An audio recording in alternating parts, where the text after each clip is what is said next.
Você já deve ter ouvido falar dele. Está previsto na Constituição Brasileira desde 1988, mas até hoje não foi regulamentado. O assunto desperta debates acalorados, gera expectativas em alguns setores e muito receio em outros. Eu sou a Ana Carolina e este é o Entre Linhas, podcast da Inteligov. Hoje, a nossa conversa é sobre um tema que sempre volta à tona, mas que nunca sai do papel: o imposto sobre grandes fortunas. Mas afinal, o que é esse imposto? Por que ele nunca foi implementado no Brasil e como funciona em outros países? A Constituição diz que a União pode cobrar um imposto sobre grandes fortunas, desde que por meio de uma lei complementar. Só que essa lei nunca foi aprovada, e sem ela, o tributo não pode ser cobrado. Desde o final dos anos 80, várias propostas foram apresentadas no Congresso, algumas delas assinadas por nomes importantes. Em 1989, por exemplo, o então senador Fernando Henrique Cardoso propôs um projeto, e até o governo Collor chegou a enviar a sua própria versão em 1990, mas nenhuma delas avançou. Durante os anos 90, a discussão praticamente desapareceu, mas em 2008 o tema voltou com força. Naquele ano, 3 senadores apresentaram projetos e, na Câmara, a deputada Luciana Genro protocolou o projeto de lei complementar 277, que acabou se tornando o mais relevante sobre o assunto. Esse projeto prevê taxar patrimônios acima de R$ 2 milhões com alíquotas progressivas que vão de 1% a 5%.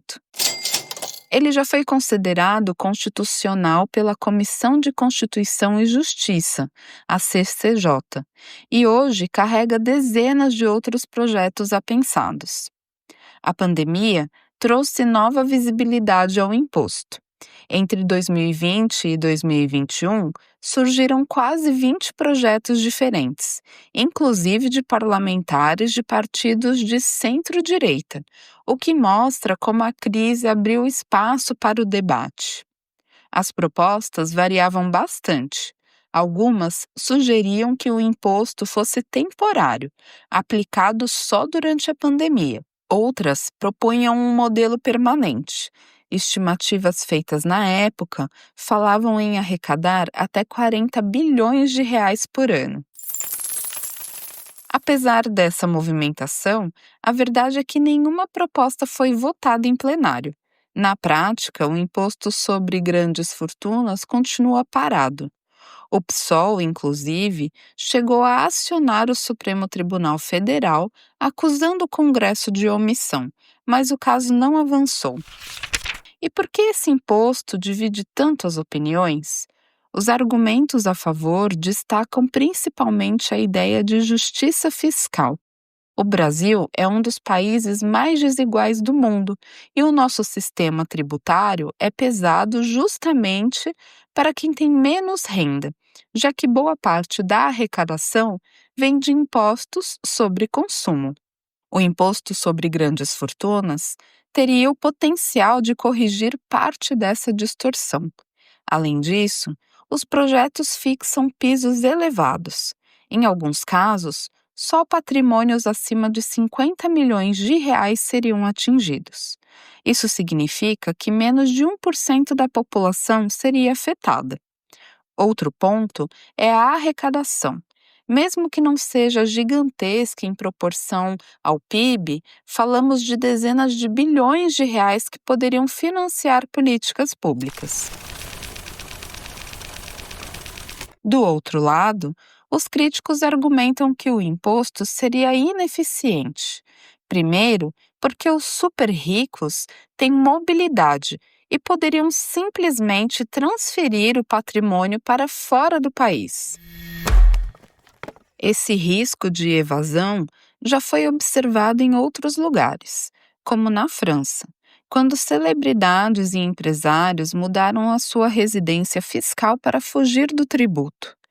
Outro problema é que a arrecadação em países que aplicam o imposto sobre grandes fortunas costuma representar menos de 0,5% do PIB. Em muitos casos, o custo de administrar e fiscalizar o imposto é alto demais em relação ao retorno. E tem ainda o receio de que o imposto sobre grandes fortunas desestimule investimentos produtivos, afetando a geração de empregos e crescimento econômico. E onde entra o governo nessa discussão? Historicamente, nenhum presidente realmente abraçou a ideia. Nem mesmo os governos de esquerda priorizaram o tema em seus programas legislativos. No governo atual, o ministro da Fazenda, Fernando Haddad, defende que os super ricos devem ser mais tributados, mas reconhece a dificuldade de implementar um imposto sobre fortunas de forma isolada no Brasil. A aposta do governo tem sido em medidas alternativas, como a taxação de fundos exclusivos, de offshores e de dividendos. Além disso, Haddad tem insistido em uma solução coordenada no âmbito internacional. Chegou a propor, durante a presidência brasileira do G20, um imposto global de 2% sobre bilionários, justamente para evitar a fuga de capitais. E como funciona lá fora? Hoje, são poucos os países que mantêm esse tipo de imposto. Na Europa, temos a Noruega, a Suíça, a Espanha e a França, que desde 2018 restringiu o tributo apenas a patrimônios imobiliários. Na América Latina, países como Argentina, Bolívia, Colômbia e Uruguai também aplicam impostos sobre fortunas. Os resultados são variados. No Uruguai, por exemplo, a arrecadação é relevante. Já na França, o imposto foi reformado justamente porque gerava saída de capitais. Em outros países, como Alemanha, Suécia e Holanda, o imposto chegou a existir, mas acabou extinto por ser considerado pouco eficiente. Ou seja, a experiência internacional mostra que o imposto sobre grandes fortunas pode ajudar a reduzir desigualdades, mas também enfrenta desafios sérios de implementação. É um imposto que exige desenho cuidadoso, boa fiscalização e, de preferência, coordenação internacional. No Brasil, o debate continua em aberto. Para alguns, trata-se de uma ferramenta essencial de justiça fiscal. Para outros, é apenas uma ideia bonita no papel, mas impraticável na realidade.